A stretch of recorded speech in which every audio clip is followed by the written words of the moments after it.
Há 24 anos eu tenho o privilégio, a satisfação de abrir a igreja.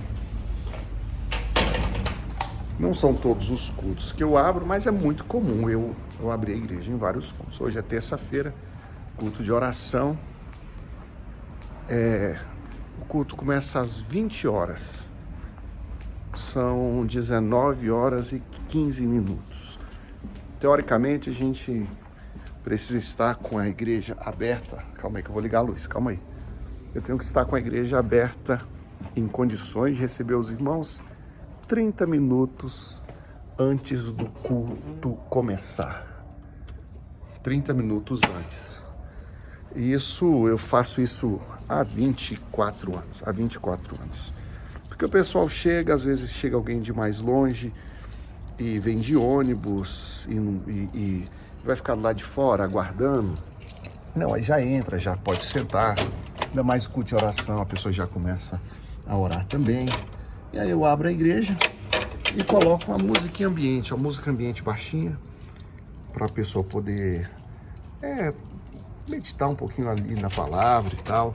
Música ambiente alta, não gosto. E música... E assim, sem música eu também não gosto não, porque eu particularmente eu gosto dos louvores, sabe? Louvor suave, não sei se eu tô ficando velho, mas eu tô gostando dos louvores mais suaves. Deixa eu ligar essas luzes daqui do púlpito agora, daqui ó, tá? Pronto, aqui eu vou ligar um outro ali agora. E aí, queridos, é uma coisa que eu faço, essa abertura da igreja. Tem outras pessoas para fazer, intercalam comigo e tal.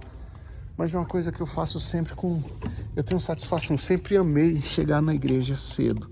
Não sei que não seja possível, acho que talvez até por isso seja uma das razões de eu ser pastor, né? Pelo fato de eu abrir as janelas aqui também, pelo fato de eu gosto não apenas, por exemplo, pregar a palavra, é a cereja do bolo, é uma coisa maravilhosa e tal. Mas estar na igreja, nesse contexto aqui, é algo muito bom também. Como conectar-se com os irmãos. O pastorado envolve muito conexão com pessoas. Você se conectar com pessoas, você comunicar, você sentir, você falar, sim, mas envolve muito ouvir. De fato, envolve muito ouvir. Por exemplo, pregar, ensinar é algo fundamental, sem sombra de dúvida. O pastor precisa ser alguém com capacidade de transmitir a palavra, de transmitir o ensino, né, de fazer isso de forma clara, de forma lógica.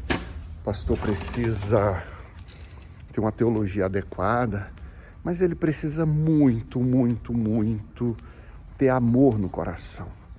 Lidar com as pessoas, amar as pessoas, compreender as pessoas, ouvir as pessoas.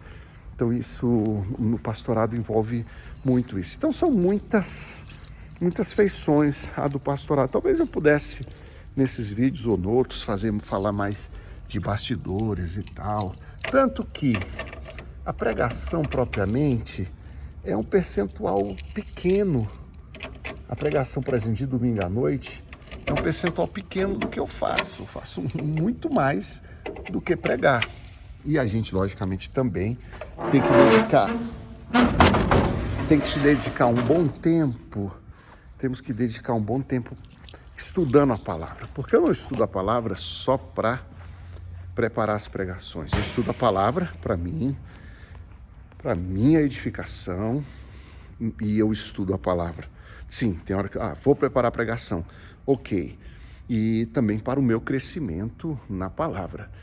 Desde os livros devocionais e tudo mais, teologia sistemática que a gente precisa estudar, a história da igreja cristã, são os temas os mais diversos. Então, assim, eu vejo que o pastor tem que ser alguém com o coração aberto, disposto a estudar a palavra. Tem que ser alguém que ama a palavra de fato. Quando eu não consigo conceber um pastor que não tenha uma grande disposição de ler a Bíblia, de ler livros relacionados, sem ficar tomando banho no raso a vida toda, com disposição também para ir a águas profundas, buscar um conteúdo mais profundo, não ficar só ministrando aquilo que é simples. Aqui a gente tem a nossa declaração de fé, a nossa profissão de fé. Aqui atrás a liderança de nossa igreja, que nós temos presidente, vice-presidente, secretário, tesoureiro, primeiro e segundo tesoureiro, conselho fiscal, nos nossos departamentos. E quando eu falo de conselho fiscal, por exemplo, tesouraria, toda a nossa movimentação financeira aqui de nossa igreja, ela é acessível aos membros de nossa igreja. E a própria movimentação financeira, por exemplo, na nossa igreja, eu não decido livremente o que eu vou comprar, não é assim.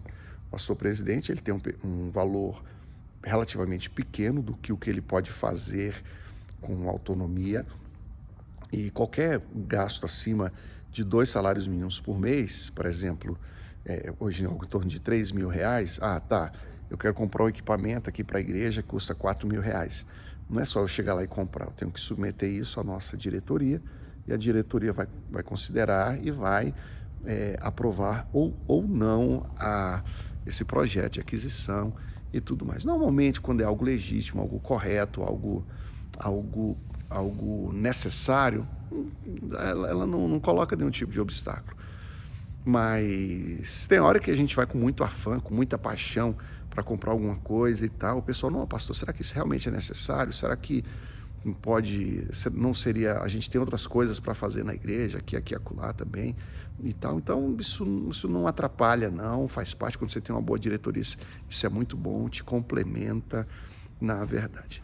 Tem outras coisas que eu poderia falar, assim, seja do que a gente faz aqui na igreja, na administração da igreja, do pastorado, um pastorado real. E eu acho que eu posso fazer complemento desse vídeo aí, se esse vídeo tiver 1000 curtidas e 10.000 visualizações. Compartilha aí, comenta, curte, e aí se tiver isso tudo mesmo, eu faço uma continuação. De qualquer forma, repito, a satisfação e a alegria que eu tenho de servir ao Senhor, e eu recomendo que você também tenha essa mesma disposição, independente se numa igreja grande, numa igreja pequena. Por exemplo, essa semana, acho que nos último mês, eu acho que eu tive umas 6, 7, 8 atividades de pequenos grupos na minha casa, pequenos grupos. Então tem hora que você está num contexto maior, tem hora que você está num contexto menor. Há o desafio de você ser fiel no pouco, ser fiel no muito, ser fiel no médio, ser fiel naquilo que Deus propôs a você para você fazer. Amém? Deus abençoe sua vida.